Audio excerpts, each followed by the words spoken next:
देशातील असंघटित क्षेत्रातील कामगार, गिग वर्कर्स आणि स्वयंरोजगार करणाऱ्यांनाही भविष्यात कर्मचारी भविष्य निर्वाह निधी योजनेचा लाभ मिळू शकतो। यासाठी EPFO युनिव्हर्सल PF स्कीमवर काम करत आहे आणि डिलिव्हरी कर्मचारी, कॅब चालक आणि स्वयंरोजगार करणाऱ्यांचाही समावेश होण्याची शक्यता आहे। देशात भविष्यामध्ये पॉलिमर अर्थात प्लास्टिकच्या चलनी नोटा वापरात येण्याची शक्यता निर्माण झाली आहे। रिझर्व्ह बँकेची उपकंपनी भारतीय रिझर्व्ह बँक नोट मुद्रण प्रायव्हेट लिमिटेड यांनी पॉलिमर सबस्ट्रेट खरेदीसाठी एक्सप्रेशन ऑफ इंटरेस्ट मागवण्याची प्रक्रिया केलेली आहे। सुरू पॉलिमरचा वापर आता कागदापेक्षाच अधिक टिकाऊ नोटा तयार करण्यासाठी केला जातोय। मात्र सध्याच्या 10, 20, 100, 200 किंवा 500 रुपयांच्या नोटा तातडीनं बदलल्या जाणार नाहीयेत। कोणत्या नोटा आणि कधी जारी होणार याबाबत देखील अद्याप स्पष्टता नाहीये। मुक्ताई म्हणे भावे करा हरिनाम तेथेच आहे जीवनाचे खरे धाम या अभंगाप्रमाणे संत मुक्ताबाईंच्या पालखी सोहळ्याचं धाराशिवमधील भूम शहरात हजारो वारकऱ्यांसह आगमन होताच जोरदार आतषबाजी करण्यात आली। पालखी आणि वारकऱ्यांचं स्वागत करण्यात आलं। मोठ्या संख्येनं भाविकांनी गर्दी करत पालखीचं दर्शन घेतलंय। अतिवृष्टीत नुकसान झालेल्या शेतकऱ्यांना रायगड जिल्हा परिषदेनं मदतीचा हात पुढे केलेला आहे। भाताच्या रोपवाटिका कुजल्यानंच आता दुबार पेरणीची वेळ आलेली आहे आणि अशा शेतकऱ्यांना 75% अनुदानावर बियाणे उपलब्ध करून दिलं जातंय। याची सुरुवात सभापती वैकुंठ पाटील यांच्या उपस्थितीमध्ये झालेली होती आणि यात शेतकऱ्यांना 1000 रुपयांची बियाणे बॅग अवघ्या 135 रुपयांना मिळणार असून रायगडमध्ये 12,000 शेतकऱ्यांना याचा लाभ होणार आहे। मुंबईतील गणेशोत्सव पर्यावरणपूरक व्हावा या उद्देशानं पालिका प्रयत्न करत असून शाडू मातीपासून ते नैसर्गिक रंगापर्यंतची मुदत आता मूर्तिकारांना दिली जाईल। प्रत्येक वार्डातील मूर्तिकारांच्या मागणीनुसार पालिकेकडून शाडू मातीच्या वाटपाला सुरुवात झालेली आहे। गेल्या वर्षी पालिकेकडून मूर्तिकारांना तब्बल 1000 टन तर 2024 मध्ये 611 टन शाडू मातीचं मोफत वाटप करण्यात आलेलं होतं। मध्य रेल्वेने प्रवाशांच्या वाढत्या गर्दीचा विचार करून 15 डब्यांच्या लोकलच्या आणखी 10 फेऱ्या सुरू करण्याचा निर्णय घेतलाय। सोमवारपासून 15 डब्यांच्या लोकलच्या एकूण 32 फेऱ्या धावणार आहेत। या अंतर्गत काही 12 डब्यांच्या लोकलचे 15 डब्यांच्या लोकलमध्ये रूपांतर करण्यात येणार असून प्रत्येक फेरीत सुमारे 25% अधिक प्रवासी वाहून नेण्याची क्षमता उपलब्ध होणार आहे। CSMT कल्याण, कसारा, कर्जत आणि खोपोली या परिसरामध्ये या लोकल चालवल्या जातील।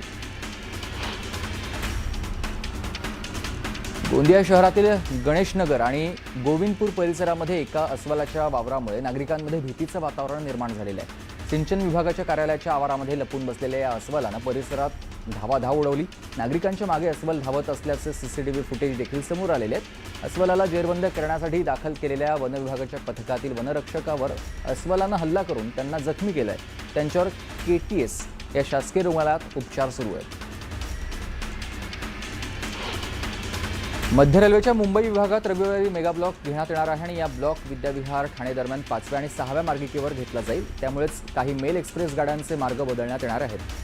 ते 10 ते 15 मिनिटं उशिराने धावतील।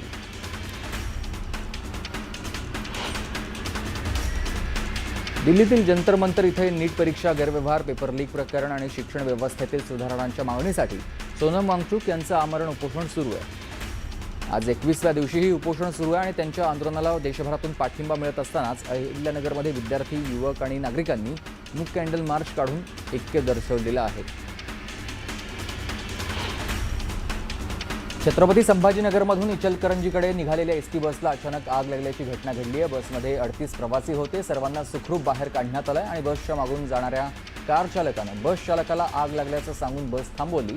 स्वतः कार एसटी पुढे थांबवून प्रवाशांना ओरडून बाहेर पडण्यास त्यानं सांगितलं आणि त्याच्या या प्रसंगावधानामुळेच प्रवाशांचे प्राण वाचलेले आहेत।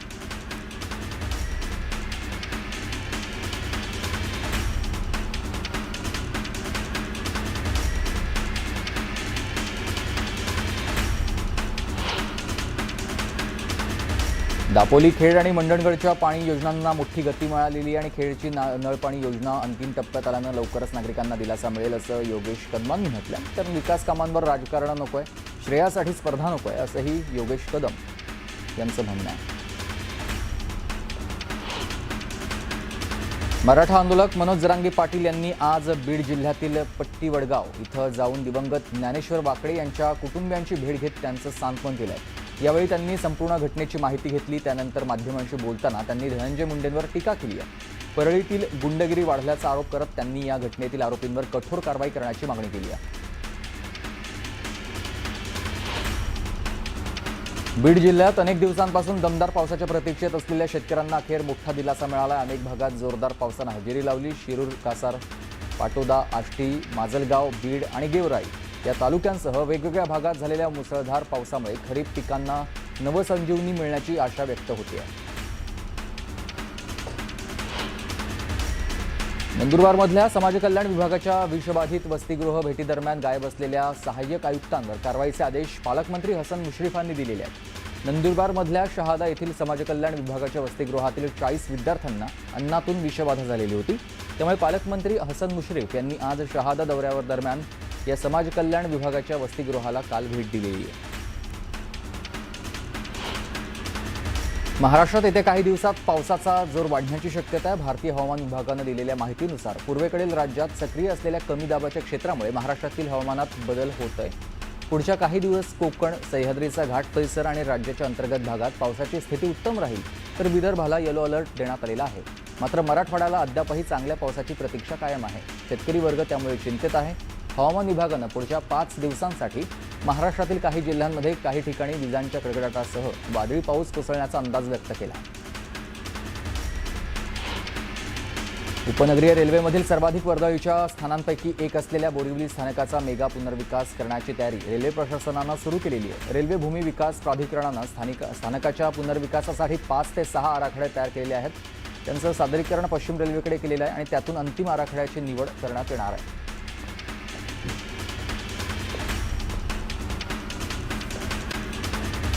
पंढरपूरच्या श्री विठ्ठल मूर्तीच्या जतन आणि संवर्धनासाठी रासायनिक लेपन प्रक्रिया करण्याचा मार्ग अखेर मोकळा झालाय. रासायनिक लेपन प्रक्रियेला आव्हान देणाऱ्या वारकरी संप्रदाय आणि विविध संघटनांच्या याचिका सोलापूर न्यायालयानं फेटाळून लावलेल्या आहेत. पुरातत्व विभागाच्या सल्ल्यानुसार होणाऱ्या या प्रक्रियेविरोधात कनिष्ठ न्यायालयानं दिलेली तात्पुरती स्थगिती जिल्हा न्यायालयानं उठवलेली आहे.